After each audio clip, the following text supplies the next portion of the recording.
Muito bem, pessoal. E agora a gente começa o nosso trabalho com vetores, que é um elemento absolutamente essencial para a física. E, pessoal, deixa eu falar uma coisa para vocês antes, para você poder entender qual é o objetivo dessa aula e você entender o alcance que a gente vai ter. Olha só, uma grandeza vetorial, ela não guarda muito segredo, a não ser pela mentalidade que você tem que ter. Olha só, quando você era criança, você aprendeu a fazer conta com grandezas escalares. Então, por exemplo, quando a tia Candoca lá no colégio falou que o Joãozinho tinha 5 laranjas, o Pedrinho pegou 2 laranjas dele e pergunta com quantas laranjas ele ficou, você pegou uma grandeza escalar, que é a quantidade de laranja menos uma quantidade de laranja que foi tomada e deu uma outra quantidade de laranja, certo? Beleza. Então, quando você trabalha com grandezas que são escalares, você faz, o seu pensamento ele tem que ser algébrico. Então 2 mais 2 é 4. Tudo bem? Não tem nenhum problema. Mas quando você traz o seu raciocínio para analisar grandezas vetoriais, o buraco é mais embaixo. Então aqui, quando a gente vai trabalhar com vetores, o seu pensamento não pode mais ser algébrico, ele tem que ser geométrico, porque o vetor é um elemento geométrico. Então você pode fazer conta com vetor? Claro que você pode, mas não é uma conta algébrica. Promete para mim que você vai resistir a fazer conta algébrica com vetor. Promete? Ok. Então vamos começar a falar um pouquinho mais sobre os vetores. Na primeira aula de grandezas físicas que eu falei com vocês, eu te expliquei a diferença entre uma grandeza física escalar e uma grandeza física vetorial, certo? Eu te falei que as escalares não precisam de direção e sentido, basta uma intensidade. Então, por exemplo, a massa, eu digo que eu tenho 100 e tantos quilogramas de massa, isso quer dizer que não é para a esquerda ou para a direita, eu tenho uma quantidade de massa e ponto final. O tempo dessa aula é 10, 15 minutos, o tempo não é para a esquerda ou para a direita, o tempo é uma grandeza escalar. Mas eu te falei que velocidade, aceleração, posição, deslocamento são grandezas que podem ser para a esquerda, para a direita, para cima ou para baixo. Certo? Tudo bem. Então deixa eu tirar de cara um grande problema da cabeça dos meus alunos, que é, se velocidade, deslocamento são grandezas vetoriais, por que que em vários exercícios aparece assim: determine a velocidade escalar. Se velocidade é, na verdade, uma grandeza vetorial. Ou determine o deslocamento escalar, se deslocamento é uma grandeza vetorial. Determine a posição escalar, se posição, na verdade, é uma grandeza vetorial. Aceleração escalar, se a aceleração, na verdade, é uma grandeza vetorial. Então, deixa eu te contar um segredo. Existe uma situação onde eu posso simplificar o meu vetor. Tá aqui, ó. São nas situações de movimento unidimensional. Não entendi, professor. Se você já começou a assistir aula de mecânica, do curso de mecânica, você vai ver que quando um objeto ele anda sobre uma reta, essa posição aqui, ó, pode mudar daqui para cá. Então ele tem uma posição inicial, ele tem uma posição final. Galera, movimento unidimensional é isso aqui, ó. O cara só pode ir para frente ou para trás, para frente e para trás. Ele não pode subir ou descer. Ele pode ir para frente, ele pode ir para trás, ou numa outra situação ele poderia ser só vertical, subir e descer, mas é movimento unidimensional. Nesse caso, a direção do vetor não vai mudar. A direção do vetor seria, por exemplo, nesse exemplo aqui meu, seria sempre horizontal. O que pode mudar, professor? Pode mudar o sentido. Ele se desloca para a direita ou ele se desloca para a esquerda. Então vamos fazer aqui uma coisa. Olha, se eu pensar para você no deslocamento ΔS. Esse deslocamento, você vê que não tem nenhuma flechinha em cima, certo? Quando não tem nenhuma flechinha em cima, a gente está falando do deslocamento escalar. Ele é um número, pessoal. Olha só, posição final, mais 2. Menos posição inicial, menos 1. Menos com menos mais 2 com mais 1. Deslocamento mais 3 metros, tá? Vamos supor que eu estou usando em metros aqui. Queridos, repara uma coisa. Embora o deslocamento seja sim uma grandeza vetorial, nessa hora eu estou pensando nele simplesmente como um número. Eu faria uma conta algébrica com ele. Por quê? Porque ele é um movimento unidimensional, nunca muda a direção. Poderia mudar o sentido. Se ele viesse daqui para cá, o deslocamento daria menos 3. Então guarda comigo uma coisa. Um vetor tem quantas características? Direção, sentido e intensidade. Se a direção vai ser sempre a mesma, eu posso trocar o sentido esquerda e direita simplesmente por um sinal. E a intensidade está aqui, é um número. Mas professor, eu poderia trabalhar isso aqui como simplesmente um vetor de deslocamento? Claro que poderia. O vetor de deslocamento não é um número, ele é uma seta que liga o ponto de partida ao ponto de chegada. Esse aqui é o vetor de deslocamento, ó. Ele tem uma flechinha em cima. Eu não posso dizer que isso aqui é um número, porque isso não é um número, isso é uma seta. Uma seta que tem direção horizontal, sentido para a direita, tamanho 3 metros. Entendeu a diferença?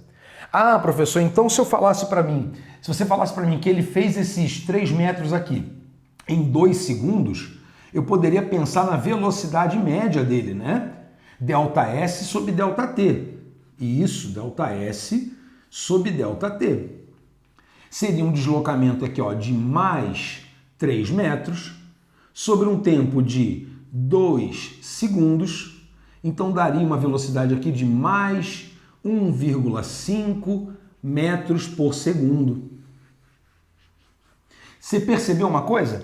De novo, eu estou trabalhando aqui com velocidade escalar. Como é que você sabe que é escalar, Guedes? Primeira coisa, não tem flecha em cima. Se tivesse flecha em cima, seria um vetor.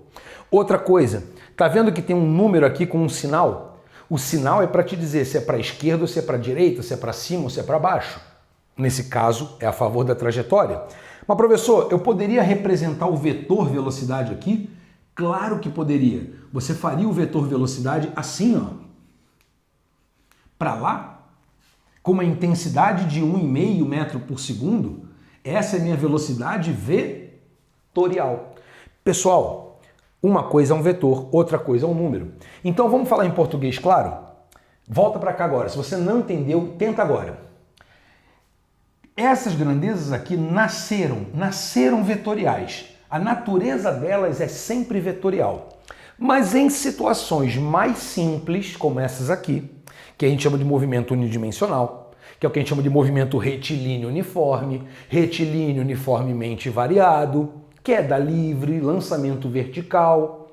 Nesses casos, pessoal, eu posso importar, olha só a brincadeira que eu vou fazer, ó. Eu vou pegar esses caras aqui, o deslocamento, por exemplo, e eu vou trazer ele para cá. Eu vou trazer ele para o mundo escalar, que é um mundo mais fácil de trabalhar. Só que quando ele vem para cá, ele tem que pagar um preço. Ele tem que ganhar, olha só, um sinal. Porque, tudo bem, eu perco de vista a questão da direção. Se o movimento é unidimensional, não preciso me preocupar com a direção. Mas o sentido eu não posso perder de vista. Tem que saber se o deslocamento é para frente ou para trás, se ele é para cima ou se ele é para baixo. Quem vai me dizer isso? O sinal. E a intensidade do vetor, professor? O tamanho do vetor? Está aqui, ó. Então, das 3 características do vetor, eu consigo segurar 2. Sentido, com o sinal, e intensidade. Então, toda vez que você pega uma grandeza que ela nasceu vetorial e traz ela para o mundo do escalar, você é obrigado a pagar o preço. Qual é o preço? Botar sinal. Quer ver uma coisa aqui, ó? Vou te mostrar a diferença. Se eu dissesse para você, olha, eu quero um deslocamento vetorial e eu quero um deslocamento escalar. Queridos, um deslocamento escalar, ele tem que ter de cara um sinal positivo ou negativo. Ele tem que ter uma intensidade. Naquele exemplo ali, mais 3 metros. Pronto. Olha só, o deslocamento é um número acompanhado de um sinal. Quando eu vou representar um vetor de deslocamento, vetor não é número, jovem. Se vetor não é número, ele é simplesmente uma seta. Uma seta que tem direção horizontal, sentido para a direita e intensidade de ponta a ponta da flecha 3 metros. Fazer conta com isso aqui, com uma seta, é uma operação geométrica. Fazer conta com deslocamento escalar é uma operação algébrica. Aí sim, tá? Então, não posso esquecer o sinal? Não, não pode. Repara uma outra coisa aqui, para você que assistiu aquela outra aula. As outras grandezas que já nasceram escalar, elas nunca vão poder se tornar vetoriais. Porque tempo, massa, não tem como ser para a esquerda ou para a direita, temperatura. E o que significa? Grandezas escalares. Presta atenção agora. Está prestando atenção? Grandezas escalares não tem sinal. Mas como não tem sinal, Guedes? Temperatura pode ser negativa. Então, deixa eu te contar uma coisa. Temperatura pode ser negativa no sistema internacional? Não, porque temperatura é calculada em Kelvin. Kelvin não admite temperatura negativa. Corrente elétrica positiva ou negativa é uma questão de convenção lá do circuito elétrico. Não existe corrente negativa de fato. Massa pode ser negativa? Não. Então o que não pode ser negativo também não pode ser positivo. Se você vai preencher uma ficha de inscrição e alguém pergunta a sua idade, você vai botar, por exemplo, que você tem, sei lá, 20 anos... você diz que você tem 20 anos, você não diz que você tem mais 20 anos. Se você bota mais 20, o cara que vai ler aquilo ali vai olhar e falar, velho, esse cara é doido. Porque se você bota que é mais 20, você está dizendo pro cara o seguinte, olha, poderia ser menos 20. Então, resumindo, galera, grandezas escalares, que nasceram escalares, temperatura, corrente elétrica, massa, tempo, comprimento, essas grandezas não têm sinal. Mas as grandezas que nasceram vetoriais, quando você pode importar elas para o mundo escalar, elas obrigatoriamente têm que ter sinal. Obrigatório, porque você já está abrindo mão da direção. Você não pode abrir mão de mais nada. O sentido da grandeza você tem que dar. Se é para a direita, esquerda, para cima ou para baixo. Tudo bem? Então vamos ver um outro exemplo aqui agora. Vamos olhar um movimento que não é unidimensional. Vamos ver um movimento bidirecional. Queridos, olha para cá agora. Eu peguei uma partícula que está num plano agora. Ela pode se movimentar para frente, para trás, para cima e para baixo.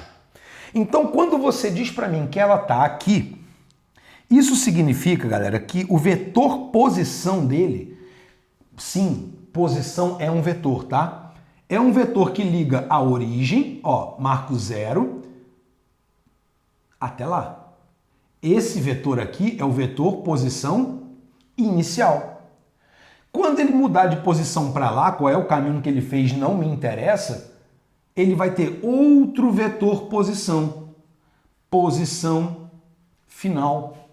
Reparou que agora esses vetores vão operar? Porque quando você quiser saber o vetor deslocamento, olha para cá. O vetor deslocamento é a posição final menos a posição inicial. Galera, eu não vou entrar em detalhes como é que eu faço essa conta agora, tá? Vai ter uma aula só para discutir operações vetoriais. Mas presta atenção numa coisa. O resultado de um vetor assim menos um vetor assim não é uma resposta algébrica, é uma resposta geométrica. Ela é um vetor que liga o ponto de partida ao ponto de chegada. Olha aqui, ó. Esse aqui é o vetor ΔS. É o vetor deslocamento. É um vetor que liga o ponto de partida ao ponto de chegada. Entendeu? Eu não botei algébrico aqui, eu não poderia usar sinais aqui. Pessoal, presta muita atenção nesse detalhe. Quando o problema ele é unidimensional, sim, você pode importar para o mundo escalar e aí você vai dar de presente para o cara um sinal. Quando você não pode, como uma situação daquela ali, quando você não pode trocar por sinal, você tem que trabalhar como vetor, e vetor não é número. Vetor tem tamanho, mas ele não é um número, ele é uma seta. E assim, eu estou falando das grandezas físicas mais básicas que tem, que são da mecânica. Mas isso você vai aplicar na eletricidade, no magnetismo, na gravitação, em qualquer coisa que envolva grandezas vetoriais. Tudo bem? Então calma, respira, porque essa foi só uma aula introdutória. Agora a gente vai olhar para o vetor com mais cuidado. A gente vai começar a estudar os elementos do vetor e depois começar a ver como é que eu faço conta com o vetor. Não é uma conta 2 mais 2 igual a 4. Eu vou te mostrar que um vetor de tamanho 2 mais um vetor de tamanho 2 pode dar um vetor de tamanho 4, mas pode dar um vetor de tamanho 0. Pode dar um vetor de tamanho 2 raiz de 2. Pois é. Então, esquece a álgebra quando você estiver lidando com grandezas vetoriais. Beleza? Eu vou apagar isso aqui agora para a gente poder começar o próximo módulo aí, que é os elementos de um vetor. Vai ser uma aula bem rapidinha, tá? Só para a gente poder adequar o nosso vocabulário. Te aguardo aí. Até já!